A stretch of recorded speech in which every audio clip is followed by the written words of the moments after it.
Kulang na ba ang iyong sweldo? Wala ka na bang oras sa pamilya mo?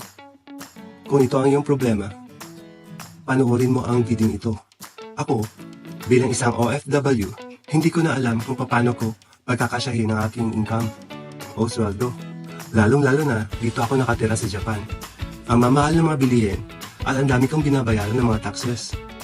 Yung iba nga, dito sa Japan, naghahanap pa ng extra trabaho para lang matustusan ang mga pangangailangan at mababayaran ang mga bayarin. Pero, paano kung meron akong alam na ibang paraan kung saan pwede ka kumita ng income habang kasama mo ang pamilya mo? O kaya, kulang ang sweldo mo.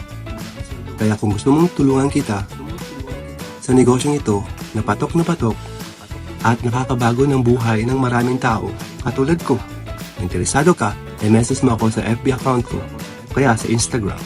See you!